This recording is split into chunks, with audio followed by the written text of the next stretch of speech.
سیدنا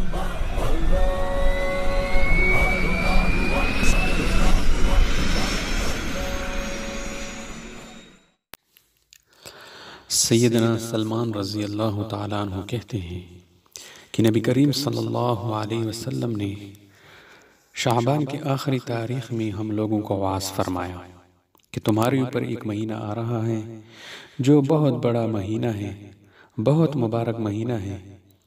اس میں ایک رات ہے شب قدر جو 1000 مہینوں سے بڑھ کر ہے۔ اللہ تعالیٰ نے اس مہینے کی روزے کو فرض فرمایا اور اس رات کی قیام یعنی تراویح کو ثواب کی چیز بنایا۔ جو شخص اس مہینے میں کسی نیکی کے ساتھ اللہ تعالیٰ کا قرب حاصل کرے تو وہ ایسا ہے جیسا کہ غیر رمضان میں فرض ادا کیا، اور جو شخص اس مہینے میں کسی فرض کو ادا کرے تو وہ ایسا ہے کہ غیر رمضان میں 70 فرض ادا کیے۔ یہ مہینہ صبر کا ہے اور صبر کا بدلہ جنت ہے، اور یہ مہینہ لوگوں کے ساتھ غمخواری کرنے کا ہے۔ اس مہینے میں مومن کا رزق بڑھا دیا جاتا ہے۔ جو شخص کسی روزہ دار کا روزہ افطار کرائے تو وہ اس کے لیے گناہوں کے معاف ہونے اور آگ سے خلاصی کا سبب ہوگا، اور روزہ دار کے ثواب کی مانند اس کو ثواب ملے گا، مگر اس روزہ دار کے ثواب سے کچھ کم نہیں کیا جائے گا۔ صحابہ نے عرض کیا رضی اللہ عنہم، اے اللہ کے رسول، ہم میں سے کسی شخص تو اتنی وسعت نہیں رکھتا کہ روزہ دار کو افطار کرائے۔ تو آپ صلی اللہ علیہ وسلم نے فرمایا، پیٹ بھر کھلانے پر موقوف نہیں، یہ ثواب تو اللہ جل جلالہ ایک کھجور سے افطار کرا دے، یا ایک گھونٹ پانی پلائے، یا ایک گھونٹ لسی پلا دے، اس پر بھی مرحمت فرما دیتا ہے۔ پھر فرمایا، یہ ایسا مہینہ ہے کہ اس کا پہلا عشرہ اللہ تعالیٰ کی رحمت ہے، اور دوسرا عشرہ اللہ تعالیٰ کی مغفرت، اور تیسرا عشرہ آگ سے نجات کا ہے۔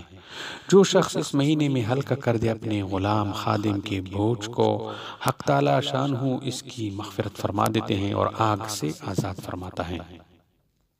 اور فرمایا کہ 4 چیزوں کی اس میں کثرت رکھا کرو، جن میں سے 2 چیزیں اللہ تعالیٰ کی رضا کے لیے ہیں، اور 2 چیزیں ایسے ہیں کہ جن سے تمہیں چارہ کار نہیں۔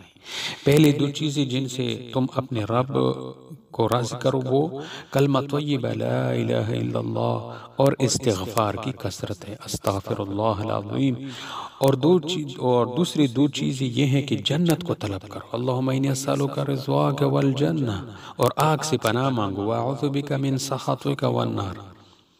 تو کلمہ اور استغفار کی کثرت اور 2 چیزیں جنت کو طلب کرو اور آگ سے پناہ مانگو۔